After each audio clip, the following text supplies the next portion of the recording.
Welcome to Peoples and Things, where we explore human life with technology. I'm Lee Vinsel.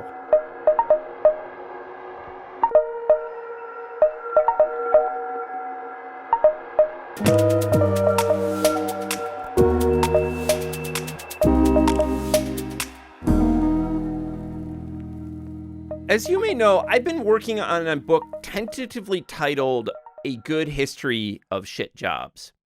It examines changes in numbers, types, and qualities of jobs in the United States from the 1970s to the present as a way of answering the question, why is it that, as United Way's Alice program routinely points out, about 40% of American households can barely afford to make ends meet? One of the first historical test pits I've dug for this book project is to examine something called the new economy, which was a phrase frequently used during the Clinton administration. The phrase described a quickly expanding economy that many figures attributed to new information and communications technologies like personal computers and the internet. Boosters of the new economy idea believed that it would give rise to a new period of abundance and prosperity, perhaps even greater than the post-World War II boom. And the only question was how to get poor people and those historically marginalized in corporate white-collar settings, including women and Black and Latino people, the skills they needed to succeed in the new economy so that the great new bounty would be equally distributed. In retrospect, talk of the new economy was bubble thinking. It involved perceiving a temporary spurt of growth, yes, perhaps in part driven by new technologies, and assuming that the expansion would be long-lived and persistent. It was not. If you examine use of the phrase, the new economy, in Google's Ngram tool, which tracks use of words and exact phrases over time, you will see that the phrase falls off a cliff face in 2002, which was the height of the dot-com bust that began in 2000. This also suggests that chatter about the new economy was tied to the dot-com-centered stock market mania of the 1990s. It was irrational exuberance.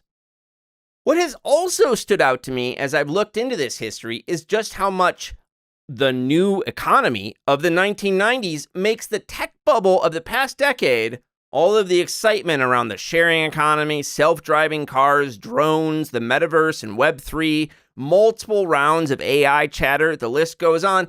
It makes it all feel like deja vu. The difference is that at least the new economy was a growth spurt that delivered economically, whereas the tech bubble of the past decade mostly has not. As I began reading into the history of the new economy, my favorite piece of writing I have found is economic journalist and broadcaster Doug Henwood's After the New Economy. Published in 2003, the book is a kind of autopsy of a recently deceased economic beast, and the book is a rant and a romp full of schadenfreude and insightful, mean jokes. Henwood is an interesting guy. Today, he is host of the audio program Behind the News, which is broadcast on KPFA and is also available as a podcast. For nearly 30 years, he was the author and publisher of the Left Business Observer, a newsletter that gave Marx-inflected analyses of Wall Street, financial markets, and business news. In this way, Henwood has for decades been one of the most reliable and long-lived leftist analysts of the economy. And After the New Economy, his book, was one product of that work. And it's a great one. I had a lot of fun chatting with Doug, whose work I have been following since I was a young grad student. I hope you enjoy our conversation. Hey, get excited!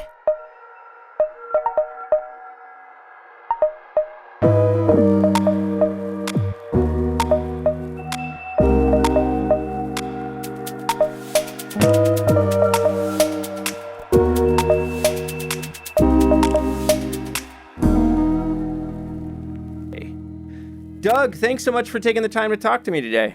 Good to be here. I've been looking forward to this. I think we share a similar perspective on this craziness of the new economy, which just That's right. I think that's right. endlessly renewing, self-renewing. Yeah. So, I started writing about the, so-called new economy a couple years ago. And your book, After the New Economy, which I'd already read in grad school at some point in like 2005 or 6 or something like that, kind of increasingly became important to me. And I know it's always funny looking back at something you wrote, so many years ago. But, when you look back now, like, how do you understand the book? And what, in retrospect, do you think you were trying to do with it at the time? Well, I started thinking about this stuff in the late '90s when the first, the dot-com bubble and the first new economy mania was really in full riot, and I kept looking at this. This is all insane. I remember at one point, The Nation magazine had a deal with something called pseudo.com. Huh. Pseudo was this very short-lived media conglomerate that got more space at the 2000 Democratic Convention than some established news organizations. So it was Wow. a phenomenon. So the Nation had this deal, so Nation writers would go talk to them and be on their videos, and who knows how many people watched them. But I walked over to this. It was this nice building in Soho, the Puck Building, kind of a famous building in Soho. I walked over there and walked in, and it was just an enormous operation with all this equipment and scores of young people running around, looking busy and important. And I think, what is going on here? This can't last. And it didn't last. It was dead about a year later. And then the founder of it, whose name I can't remember, ended up doing a webcam of himself as a barista. He just couldn't give up the limelight. But then he disappeared. I don't know whatever happened to this guy. But I think pseudo.com, it's like, okay, you're making a joke. Everything in the 90s was all about the irony. Yeah. And it was very much in that spirit. But I think, how does this go on? I remember walking up and down the streets of the Lower East Side, which had, just 10 years earlier had been a junkie paradise. And there are all these new restaurants and young people eating expensive meals. Like, where is this money coming from? How is this going to go on? And it didn't. It started with the 95 Netscape IPO, I think, and lasted until the spring of 2000. And I thought, man, this is not going to end well. I started working on the book, and then I had my first marriage fell apart, so I never got the time. I didn't finish it in a timely manner, and so it didn't come out for a couple of years after it, until after it crashed. But I thought, okay, this is dead. I'm going to kick it when it's down and hope it never stands up again. Yeah. And it didn't for some time. But then it came back, and you saw like the unicorns and the VC manias, the free money from the Fed, which fed it all. And I guess, man, here we are again. And what struck me during that period, and now it seems to be over. With interest rates higher, money not flowing so freely, it seems to be over at least for now. Although there's talk the IPO channel is going to revive. But in any case. What struck me is that in many ways it was a repetition. The first time is comedy. The second time is, I don't know what, bathos. There's, for as crazy as the late 90s mania was, there was an exuberance to it, a utopianism to it, and a freshness to it that is just not around this time. And people thought at that time that this is going to change the world. It's going to really transform capitalism. It's going to be a different society. And a lot of it was ludicrous, but at least there was some kind of utopian impulse there. And now what, the achievements of this round have been ordering a sandwich and a cab. And it just doesn't have that same utopian impulse. It's so much less fun. Maybe it's just because I'm older and my attitude towards the world is sour and, more death driven. But, it just watching it happen again. It's been the strangest sensation. And again, I had the same sensation. This can't last. This is insane. And everybody, says, "Oh, you just don't understand. It's all really new." And it didn't last. But who knows? It may stand up again, as it so often does. I know, man. It is a wild thing. So, well, first of all, there'll be some listeners of this this episode who, maybe were born after 2000, who don't know this term new economy, or they just forgotten it, or they repressed it for people who were alive in the 90s. So, what was the new economy? And, do you remember how you first became aware of it? Was it just everywhere at the time? Well, it kind of was everywhere. And actually, Tom Frank gave me a little lesson in the etymology of the term. It was originally coined by, can't remember what nationality, but it's a socialist. And they're talking about a real new economy, not a post-capitalist economy. And that was the first appearance of the term in English. Decades earlier, I can't remember exactly when. I wrote about that in the book, but I can't remember exactly when. But it started becoming really prominent around the time of the Netscape IPO, 95. Wired magazine was singing this anthem of novelty. People like Lou Rossetto, one of the founders of Wired, who was the guy who wrote New Rules for the New Economy? Kevin Kelly. Yeah, Kevin Kelly, who I interviewed that guy on my radio show. I don't have the recording of it, but man, that guy was just an asshole, an intolerable person. Yeah. And he would just thought everything was so wonderful, just because, Marie Antoinette did not have aspirin, therefore she wasn't really rich. He'd make stupid arguments like that. But I just read Wired magazine and think, man, this is crazy stuff. Yeah. And it was all about the new economy, new rules for the new economy. There was an accountant, Baruch Lev, at NYU Business School, who was trying to translate some of the principles of the pure exuberance into something like accounting principles. And, you think accounting, this is just the opposite of crazy dreaming. Accounting is all about rationality, and everything has to balance and make sense. And, it's all about hard limits. And he was, however, trying to make the accounting profession new. And he had these ideas that, for example, his profession, accounting, was too hung up in the transaction.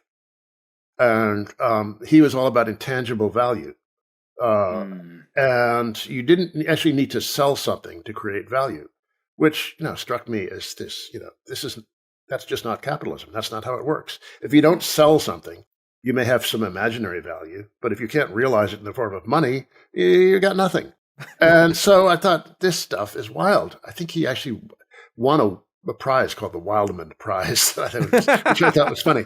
But, here he was at NYU Business School, a distinguished institution, a professor of accounting, saying things that seemed to me absolutely nonsensical. And I interviewed this guy who ran a mutual fund, the net thing. It was actually wrote this for Wired because I kind of knew some of the people who worked at Wired. And one of them asked me to do something about this fund. It was called the Net Fund. And it was just all about internet-related companies. And I interviewed the portfolio manager. I said, how do you value a company that has no profits? And he said, oh, it's great. It's better that way. You don't have to worry about traditional valuation models. So the lack of profit was something he saw as liberating. So I thought, these guys are trying to repeal several centuries of capitalist discipline, logic, and it's just not going to last. And it didn't. But it was a wild time. And it didn't come back with the same, kind of philosophical framework that it had in the late 90s. But the idea was that technology, the internet specifically, but ICT, computing and communications technology, information processing stuff, was going to transform the way we live, transform everything about society. It was going to end the business cycle. It was going to flatten hierarchies. It was going to make work fun. It was going to be a disalienating thing. Everybody's going to be happy. And technology and the kind of social organization that it enabled was going to bring joy to us all. And I just thought, man, that's just not the way it works. When there's a party going on, you don't want to be the one on the sidelines naysaying. It's not a pleasant role, but there I was, on the sidelines naysaying. It was a wild time. And New York, Lower Manhattan was one of the centers of it. It wasn't quite like the Bay Area, but there's a lot going on in Lower Manhattan, Silicon Alley. So I saw this stuff going on. I'd see these people. I'd see these billboards. They had this giant "Welcome to Silicon Alley" thing just over the Flatiron Building. Oh, wow. That didn't last Yeah. either. But I don't think anybody remembers the term Silicon Alley except oldsters like me. Yeah, it might have come back in the 2010s. I'm not sure. So one of the things I like to do in this podcast is kind of give listeners a sense of folks' like, career trajectories and who they are, how they became who they are.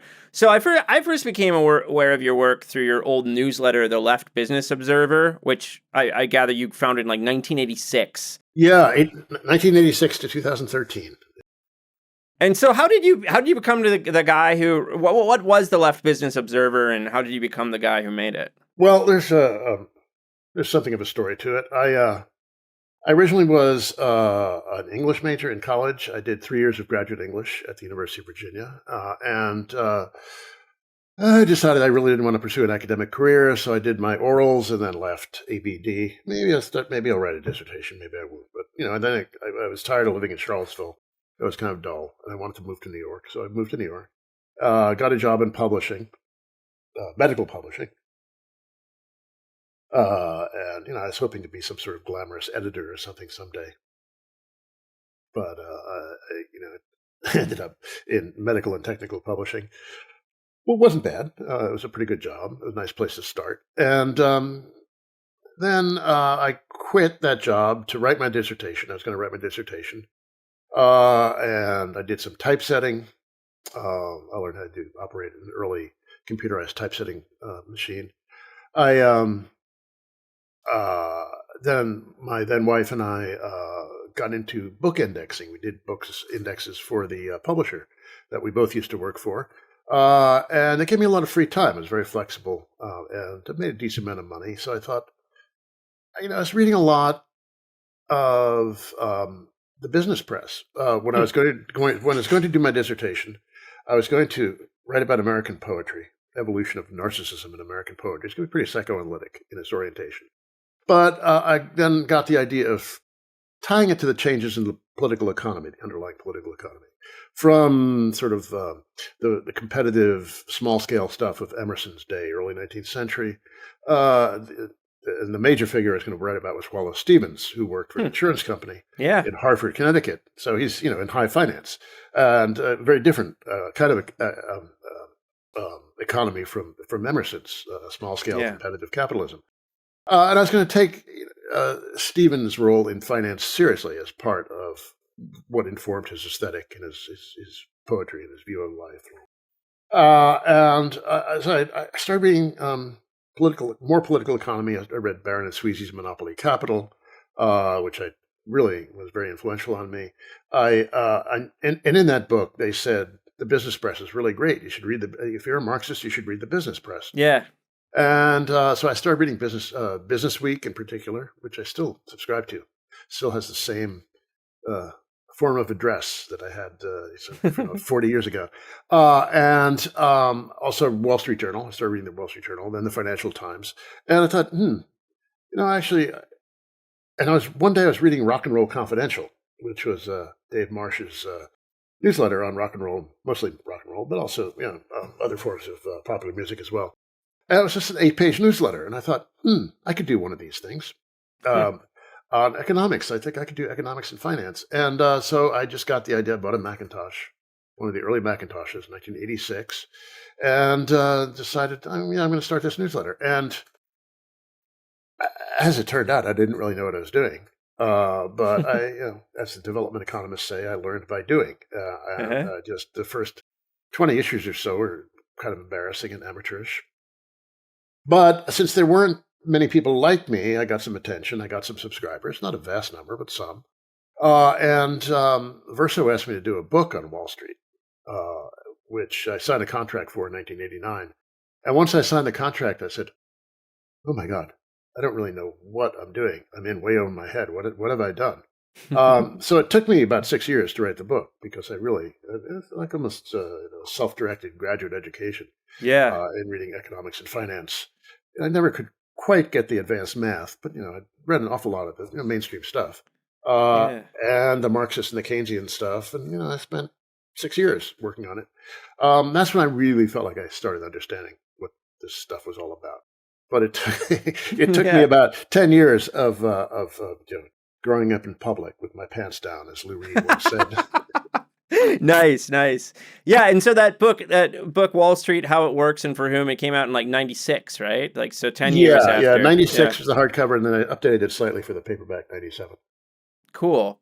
Yeah, I mean, part of what I wanted to like set up there is, by the time you get after the new economy, you've really been watching markets and technology and all this stuff for almost 20 years at that point when the book comes out, right? I mean, professionally. Yeah, I mean, actually, I didn't mention my first job out of college was as just a secretary, basically, for the chairman of a small brokerage firm. Mm-hmm. The firm went bust, and I only lasted there 6 months because the firm went under. But he was really ahead of his time. He had been a physicist at Bell Labs and decided he was going to take all that math that he learned as a physicist and apply it to the financial markets. So they had just started trading listed options when I got this job. And so he was trying to develop options pricing models and sell them to portfolio managers. And nobody knew what he was talking about. He was really way ahead of his time. He eventually drank himself to death, alas. He was a really interesting guy, though. Thoughtful, he had a Baudelaire edition in his desk. Whoa, okay. He's not your standard Wall Street dude. But, after I left that job, I was kind of bitten. I was always fascinated by Wall Street and the stock market. I don't know why. My uncle, who lived with us part of my time growing up, got Barron's, and I used to read Barron's all the time. Alan Abelson's column in Barron's in particular. Alan, well, I later got to be kind of friendly with, and who gave me a nice blurb. He's deeply immersed in Wall Street, editing this weekly magazine for Wall Street. But on the other hand, he was pretty contemptuous of a lot of the people involved. He thought they were kind of short-sighted and stupid and greedy. And so he was always had this mocking tone about, and he's a very good writer. And so he had this mocking tone, and I was like, that kind of shaped my view of things. But I always was really, really interested in this world of Wall Street, and I had this love-hate relationship with it, which is analogous to my fascination with and love-hate relationship with the ruling class more broadly. As a suburban kid from a completely undistinguished suburb in New Jersey, I went to was it Teaneck, New Jersey? Is that what I read? No, that's where I was born. Oh, okay. I grew up in a place called Westwood, which is only known for James Gandolfini, who was also born there. Okay. And Eugene O'Neill's widow died there, I think. Those are the only significant things that ever happened in Western New Jersey. But I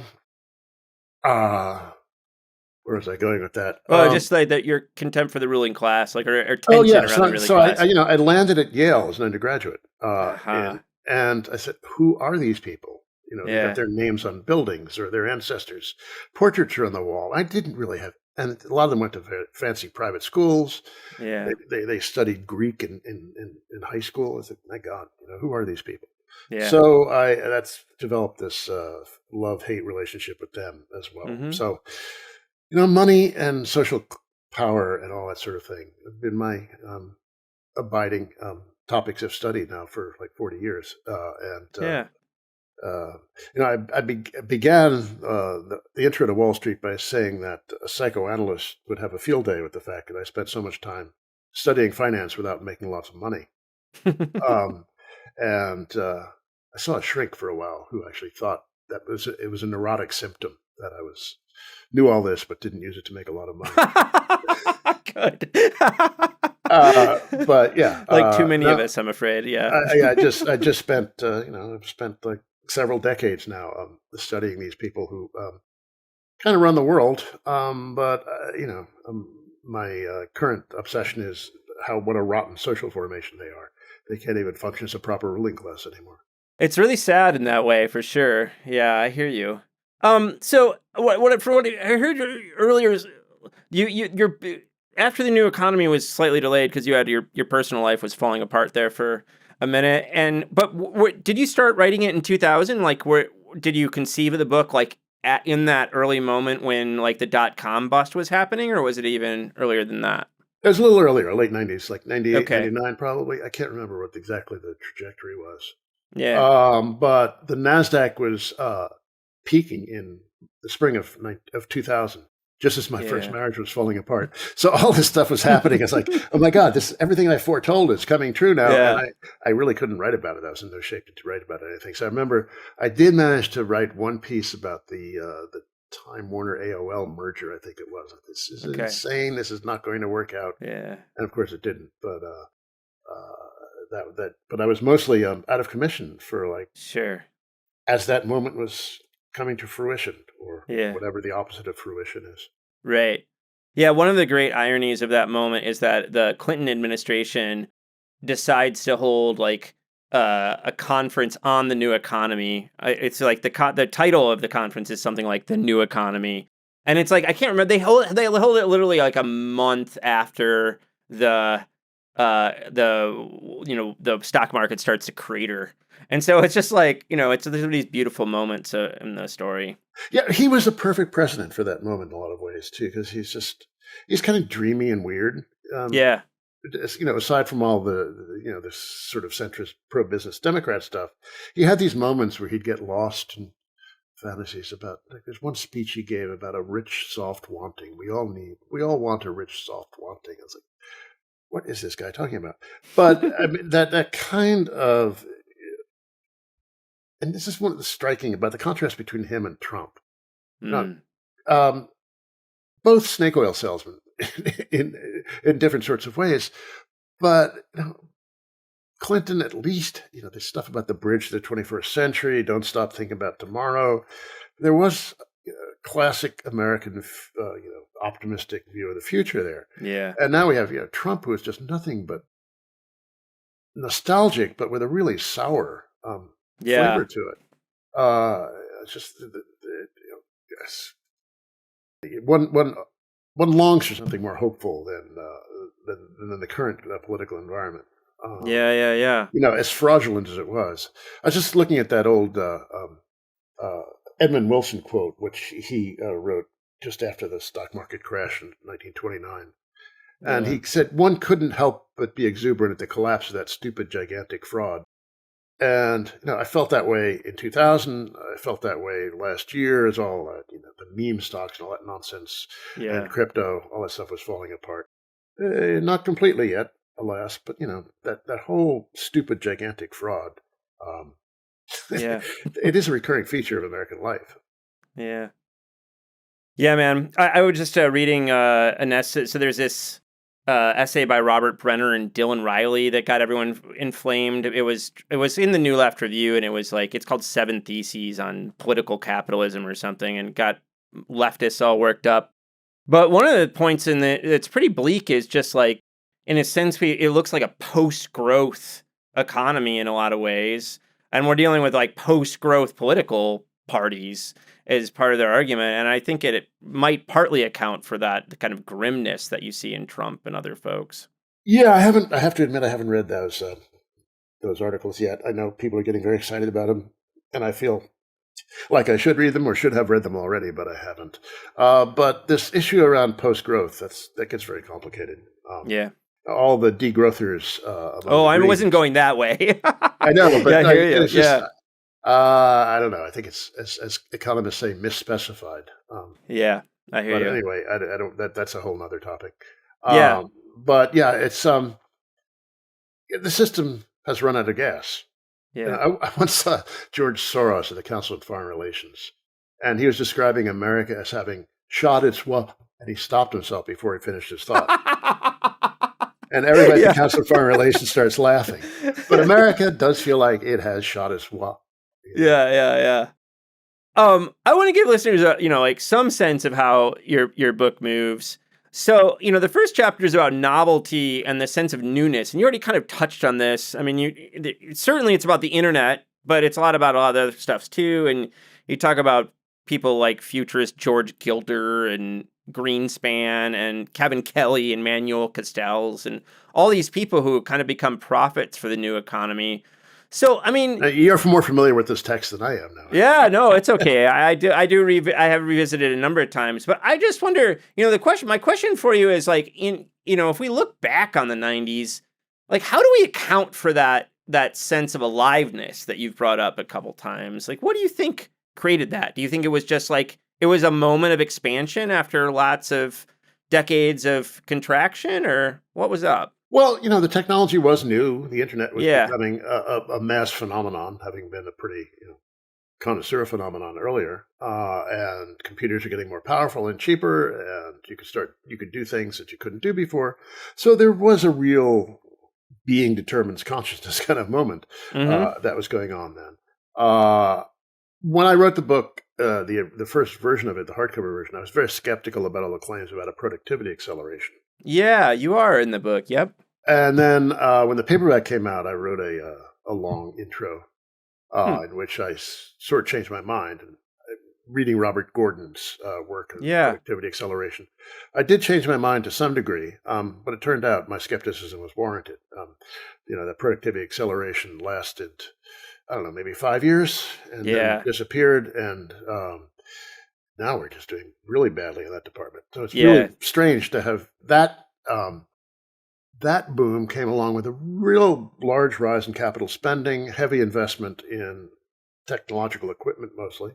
Real increase in ICT capital spending. And we haven't seen anything like that in this cycle. There just hasn't been that kind of investment. And the innovation is much less impressive. Now it's just like iterations on things that are pretty familiar. We have a faster iPhone, but the iPhone is 10, 12 years old. There's nothing like that. I love my new M1 Macintosh. It's really, really fast, but it's not all that profoundly different from the Macintosh I had 10 years ago. So the break was, greater then. I think the real technical advances were greater then. And I don't know, maybe something in the age makeup of the population. My cohort was, just reaching maturity. Oh, that's interesting. Yeah. And we carried our, 60s optimism into a different kind of world. And I don't know, young people today are often rather gloomy about the future, which kind of saddens me. I think, young people are supposed to be, optimistic about the future. They're supposed to be an antidote to the sourness of the aging, but they're not living up to their role at this point. But I don't know whether it was that. It seemed like the end of the Cold War put capitalism in a very good mood. It lost any sense of rivalry. There's another way to do things. Capitalism enjoyed a prestige in those moments that, I was talking earlier about the sign over Silicon that said, "Welcome to Silicon Alley." Right up the street, Forbes magazine had a big billboard that, celebrating itself as a capitalist tool. And they're turning around all those old critical terms into reclaiming them. So there was that moment of intense capitalist triumph. There's no other way to do things. We won, you lost. Get in line and celebrate. And I remember this is many years earlier, but that movie. Now I'm forgetting it. In which the running dog shoes, about the boomers who given up on their dreams and went into business. Okay.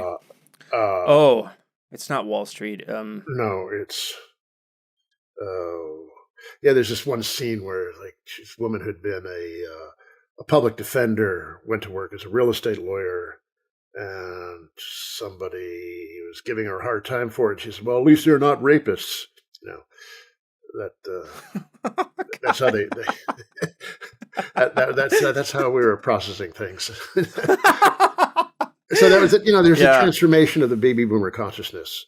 And Robert Tucker has that great book about the transformation of the whole Earth catalog and that whole sensibility, the hippie sensibility, into the Silicon Valley philosophy. The individualistic libertarianism, which makes one look differently now at hippie culture in retrospect. There was a lot, libertarian individualism to it.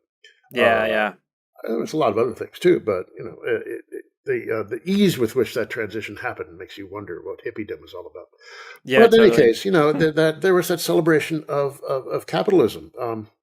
Mhm. Ken Kurson, who had been kind of a radical journalist when he was an undergraduate at the University of Chicago, then was doing this magazine Green, where mutual funds became cool. Hmm. And yeah, it was just, this was Gen X moving in and thinking that there's something really cool about mutual funds and self-reliance. Hmm. This was part of the sensibility that, with the younger people at Wired, were part of this cohort. Yeah.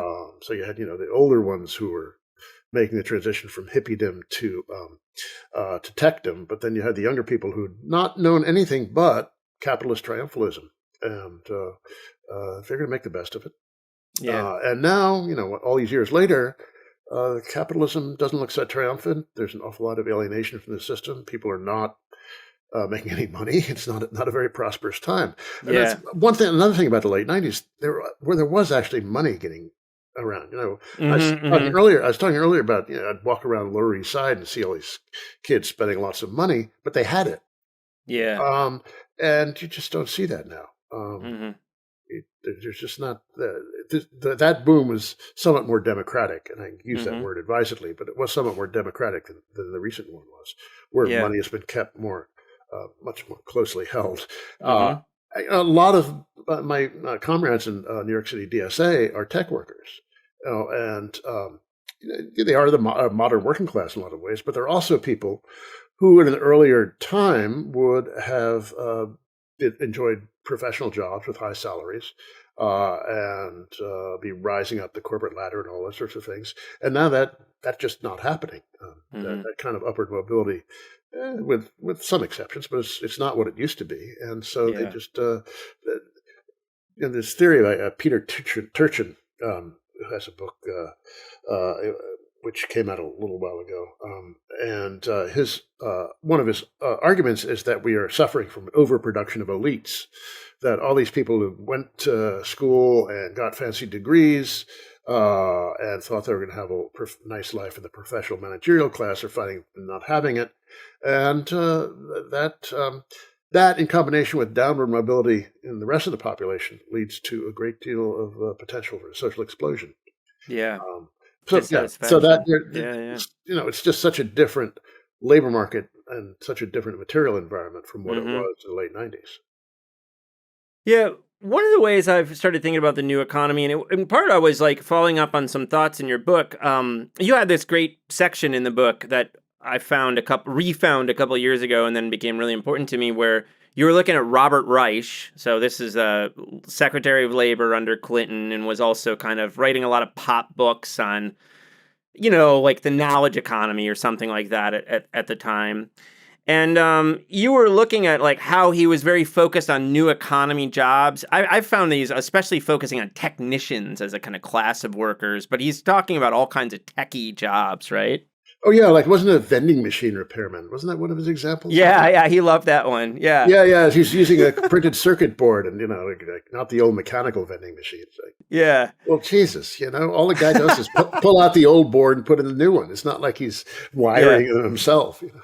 But part of what you show is that he didn't even though he was Secretary of Labor, he's not reading the publications of the Bureau of Labor Statistics, because what the BLS was showing at that time when he's the labor secretary, they were already projecting the fastest jobs growing in America were going to be very low wage service jobs like home health care aides, for instance. And part of what I've started to feel is that like what a lot of these guys, the new economy thinkers, and new economy thinkers are like a bunch of economists too, not just Reich and not just Greenspan, but a bunch of folks, is in the Clinton White House, is like they're kind of projecting forward from this spurt of expansion, right? As if this was like the new economy is going to be like this long period of expansion and abundance, and they project it way forward when it turned out to be a couple years. Does that sound right? Is just like making false inferences or something? Yeah, well, there's certainly a lot of that, and the BLS is making similar projections today. Yeah, If you look at their exactly. projections for what's going to be required over the next decade, it's a lot of I can't remember the exact numbers, but maybe 2/3 of the jobs don't even require a college degree, maybe an Yeah. associate's degree, but nothing higher, and some short on-the-job training. Uh, And, there will be a minority of nice, fancy jobs. And that was the same thing that was being projected in the late 90s, Yeah. which is the way things worked out. About, say, roughly, the middle has been emptying out. There's just not a whole lot of good jobs in the middle anymore, the way there used to be. And maybe, 1/3 of that has gone upwards, but 2/3 have gone downwards. And something similar still is happening.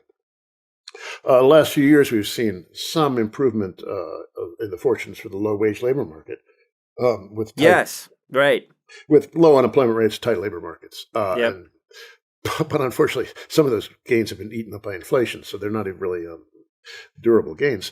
But that aside, I think also a lot of people, academics, professionals, journalists, saw what was happening in their own jobs and that of their friends.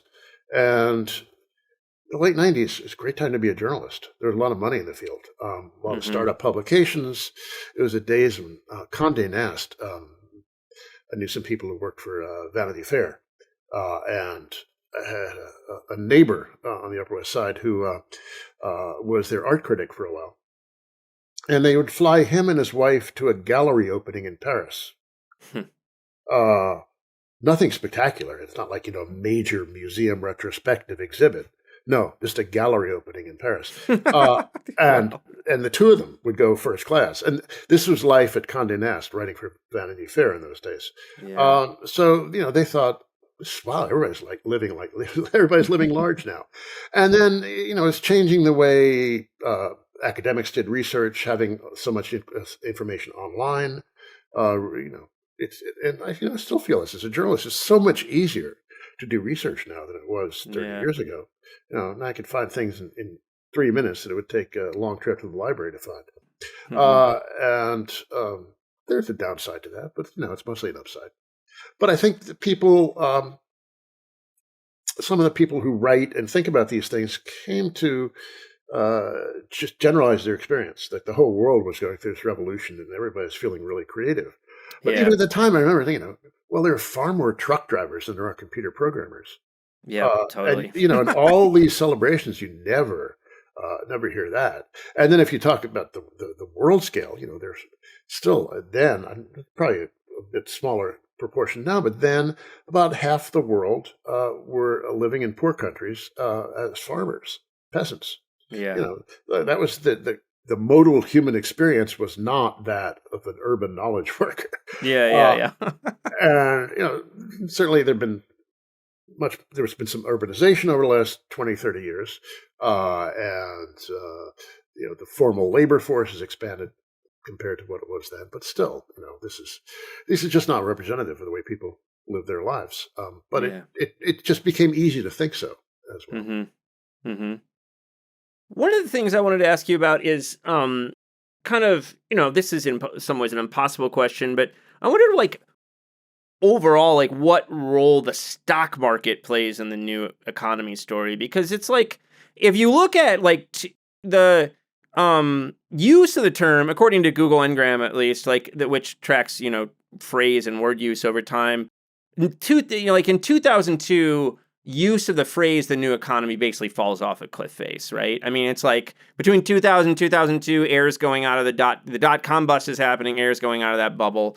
And it seems like the term is very tied up with that, because productivity doesn't start falling for another couple years, right? It's 2004 or something like that. It starts going down. Yeah. So it just seems was the new economy really a stock market story, or was it really about markets more than anything? Oh, a lot of it was, yeah. I mean, it was a byproduct, but also fed it. It became this, I don't want to call it a virtuous circle, but it's something that fed in itself. And we saw that again, in the recent episode, that the Fed pumping $3 or $4 trillion into the economy, keeping interest rates at zero for a decade. That just led to an immense amount of exuberance, irrational exuberance, as Greenspan famously put it.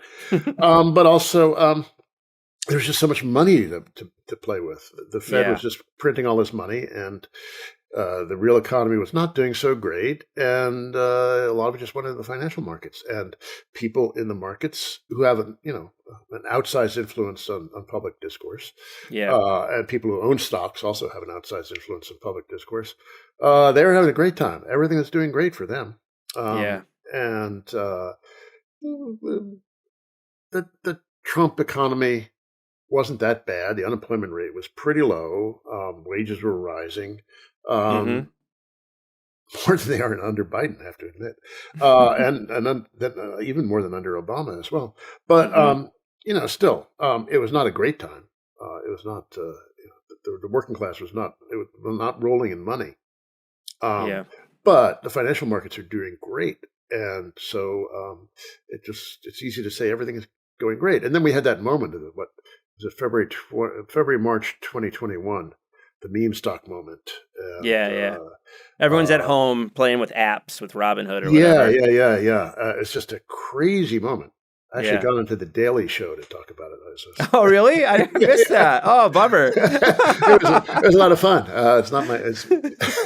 But I always figure when I get attention from mainstream source outlets that whatever phenomenon is being talked about is just about over. Man. So that's what I felt. Being on the Daily Show, this meme stock thing is just about over. And that was the peak in a lot. Also, what's her name? Kathy Wood, one of the hero portfolio managers of that period, her ARC fund. Peaked around then too. I haven't looked at it lately, but it's probably recovered some, but it really took a dive. But she and her stocks were symbols of that period, and it was just utterly insane, the stuff that was going on around meme stocks. Totally. I just looked at it like, what? It's the same feeling I had at the pseudo studios. Like, what is going on here? This cannot last. I know, man. Something you might mention it in your book, but I was most recently reminded of it by labor historian Nelson Lichtenstein has a book coming out on the Clinton administration this fall. And I've read it a couple times, and I didn't realize that, or I hadn't remembered at least, that Fed rates played a role in the .com buildup too, just as we've seen in the 2010s. Maybe a smaller one, because we basically had ZERP for a long time in the 2010s, but I just hadn't put the two and two. I mean, it seems like Fed policy is actually playing a role in these recurrent asset bubbles at this point. Oh, definitely. And Greenspan was a real cheerleader for the new economy. I used to make fun of him in my newsletter because he would say the most preposterous things. He's like, everything is getting so small and light. He's trying to the weight of the economy, just the physical weight of the economy was so much lighter than it used to be. He'd get all gee whizzy about this sort of stuff. And because we're making chips and stuff. Is that the idea? Yeah. Okay. There's this outbreak of belief that we were post material somehow. Yeah. Kevin Kelly says this explicitly in that book you mentioned. Yeah, and then Charles Leadbeater, who had been the industry economist for industry correspondent for the Financial Times, then discovered the new economy and wrote this book called Lighter Than Air, I think it was called. Okay. He later became the editor for Bridget Jones' Diary. So we also. Oh man, and you also have Jeremy Rifkin during that period, like the World Without Work and all that. And Stanley Aronowitz, The End of Work. Yeah. I think all this. We've heard that again, in like more than once, right? Yeah, now it's AI. But it's been AI twice, because there was a second machine age moment in like 2014 to 2015. Now we're hearing it with generative AI. It's just like the script just plays out again and again. Yeah, it really feels like AI feels like another bubble. There's a headline in the Financial Times to that effect the other day, and I was like, I think we may be there. But going back to Greenspan, he was such a cheerleader for this stuff. And he, at some point, really believed in the productivity revolution. And so he said, because of this revolution in productivity, we can maintain lower rates of interest, higher levels of economic growth without worrying about inflation. Okay. Tighter labor markets. That's where he would famously talked about the conundrum. People would make fun of him a little bit for this conundrum of tight labor markets, but with no wage increases. And he explicitly said also that working class was scared. They were still afraid of layoffs and restructurings, which had been so prominent in the 80s and early 90s that it had really scarred the sensibilities of the working class. That they were just terrified that they were going to lose their jobs, their skills would become obsolete, or their firms were going to move away, or just some bad things befall them. Yeah. So they'd never ask for a raise. They'd do whatever the boss said. And Greenspan is very explicit about celebrating that. Wow. But, his belief in this productivity revolution was what enabled him to keep interest rates very, very low for a long period of time. That allowed the dot-com bubble to blow up. Not in the sense of exploding, but expanding. And it blew up in the sense of exploding once they started raising rates. But it was a similar thing. So we've, a lot of people's understanding of the Federal Reserve and its policies and its functions were shaped by the Volcker years and William Greider's famous book on the Volcker years. Secrets of the Temple. But, Volcker left in 87. And that period of really tight money was 1979 to 82, but, it stayed pretty tight from 82 until Volcker left. And then, when Greenspan came, happy days are here again. And, he never really deliberately created a recession. He started raising interest rates soon after taking over, but then we had the 1987 stock market crash. And Greenspan said, "Oh no, we can't have that." And so they issued a press release right after the 87 crash and said, "The Federal Reserve, in accordance with its duties, will make sure that things don't go all to hell." In politer terms. And that was really the beginning of the modern bailout culture. So finance came to think that it could just do anything and get away with it. There's a story of Sonny Barger, who was the number 2 guy in the Hells Angels for many years. And he had just getting accidents after accident. And then finally he had a really bad one. Spent some time in a coma. Then he woke up and the nurse said, "I hope you learned your lesson, Mr. Barger." And he said, "Yes, I did." And she said, "What's that?" He said, "I can do anything and survive." Oh man! But that's what the lesson that finance learned from the Greenspan years, and you saw just one after another of these bailouts. The late 90s, we had the Asian financial crisis, Russia financial crisis. Early 2000s, we had the dot-com bust, and then we had after the 2008 crisis, we had just the Fed pumping and keeping rates at zero. And that doesn't mean that austerity is great, but the financier class has not taken a hit of any magnitude. I don't know, since 1929, 32. Like they've just been bailed out serially now. And so their share of wealth and income just keeps rising. And it's flat over periods of time, but it hasn't gone down ever. Since the early 1970s. So part of what I wanted to do, and kind of making some final moves in our discussion, is kind of connecting it to the last decade, your book, and we've already been doing that some, but I want to do it even deeper. And I feel like you kind of just set it up. The way I tell the story, or the way I've been thinking about the story, is when the Fed comes in after 2008, they put interest rates at zero, they're pumping in lots of cash. One of the things that comes out of that is by 2012, 2013, we're starting to see bubbly activity around a lot of different technologies, right? There's like social media, there's Uber and Lyft and all those gig economy, sharing economy firms. There's self-driving cars and drones. We've had 2 waves of AI hype in the last decade, including those ones in 2014, 2015 and all that. Blockchain, Web3 and the metaverse. So It just keeps going Web on, right? 3, Web 3 is one of the most comical ones in this whole series. Oh, yeah. Well, I mean, my feeling about Web3 was it was really like a last breath, a gasp of like that moment. But then the generative AI thing happened, so new air got kicked in there. But do you remember when it started feeling like kind of like another asset bubble, like 2000, like the 90s to you? Well, yeah. When did I wrote a couple of pieces for The Nation on this. I remember I wrote one about the unicorn moment. Mm-hmm. I can't remember when that was. Yeah. And then I wrote a piece about Bitcoin. I think that was 2014.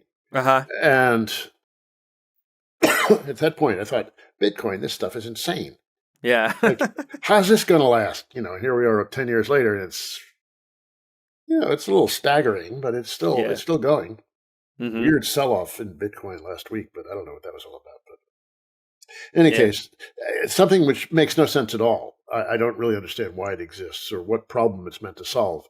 Yeah. But, there are an awful lot of passionate believers still who are. It's always hard to separate the passionate believers from the con men, too. I mean, Totally. The history of capitalism is Marx has a phrase, something about how the apostles of credit always have this nicely mixed character of swindler and prophet. Huh. And that's just been a constant. Yeah. Swindler and prophet, sometimes they're different people, sometimes they're the same person. Yeah. But I guess it's been about almost 10 years that I've had this sensation of deja vu all over again. It's but it got crazier. Bitcoin, when I wrote that, was, I don't know, who knows what was in 2014, $1,000? I don't know. Yeah.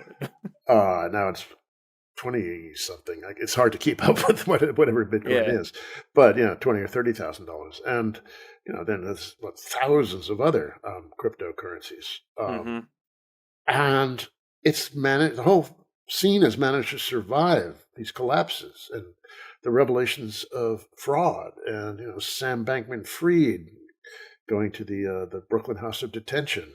It's just it's surprising it's managed to survive that, but it has. And the stock market is somewhat off its highs, but it's still pretty richly valued. Yeah. Well, I wanted to ask you about that too. I mean, like, a lot of the air went out of the bubble last year. I mean, like, stupid things like metaverse real estate really took a hit in 2022, right? And Web3. I remember reading that stuff, like people actually talking about real estate development in the metaverse. What? Good Lord. Yeah. But, the stock market's come back a lot in 2023. So, I mean, how have you been thinking about that as someone who follows this pretty closely? Well, some of my left-wing friends are going to criticize me for this, but it makes me think the Fed isn't being tight enough when I see stuff like that. But this is a real serious problem that we have very crude tools for managing the economy, and one of them is monetary policy, interest rates, and the quantity of money. And over the last, I don't know, a couple of decades, it's become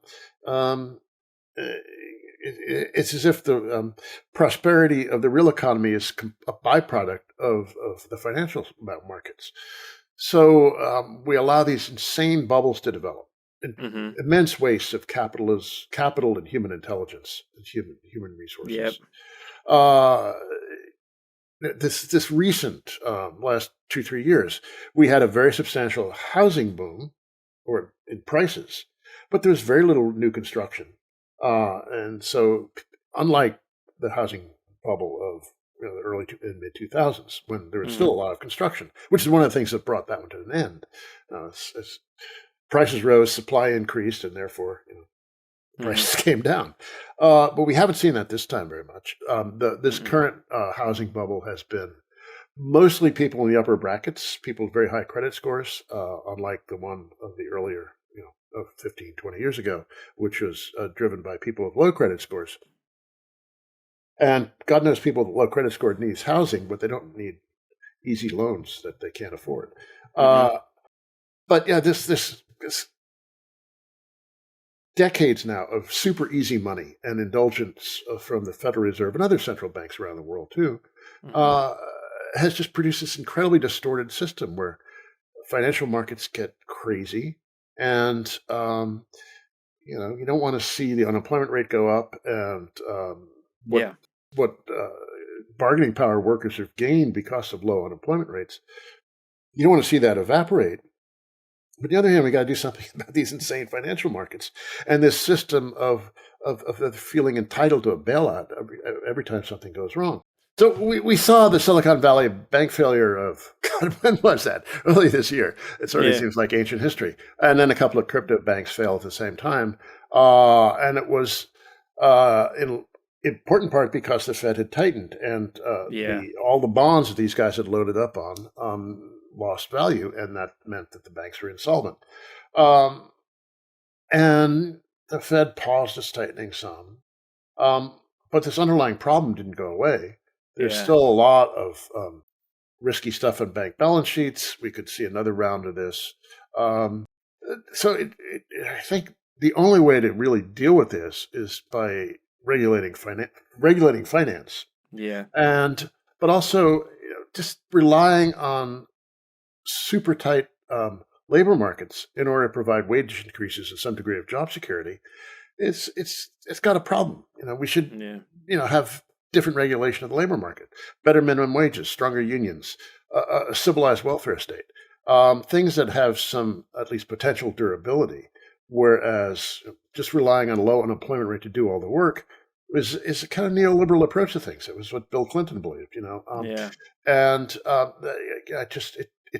we've got this economic model now though, where it's just all dependent on indulgence for the monetary authority and little else. We had that great moment, or a couple of great moments during the pandemic, which is, don't get me wrong, a horrible thing. But we did have, for a moment, a semi-generous welfare state. And it made an enormous difference for an awful lot of people. Huge. Yeah. And if only we could have made that permanent. If we could have that permanent child allowance, if we could have, a much more generous unemployment system. People accumulated a high amount of savings, and have been they've been living on that to some degree for the last year or two. That's now seems to be all gone, or very close. Auto loan repayment starting to fall. I mean, there's starting to be problems showing up, it looks like. And there was also the long student loan moratorium, which is coming to an end. And so that was a great thing. We could have done a lot more of that. But it shows what a good policy can do, and it can do more than just relying solely on a 3.5% unemployment rate to do all the work of putting a floor under the living standards of the working class. And then there's the whole critique that work sucks anyway. So what do you want to do about that? Well, man, Doug, thank you so much for taking the time and talk to me today. Where can people find you? I mean, you got your radio show and podcast, Behind the News, and what else? Where can people look for you? I write for Jacobin now and then. I'm doing something for them right now on Bidenomics, whatever that is. Okay. Oh, dude. Oh my God, we could do a whole hour on that. I can't wait to hear your take on Bidenomics. And then. I do write things for my blog now and then, which is lbo-news.com. Pretty much everything I do is reported on there, and all my radio shows are listed on there. That's. I should write more frequently than I do, but writing is hard work. Yeah, that's right. Well, Doug, thanks so much, man. This has been great. All right, thank you.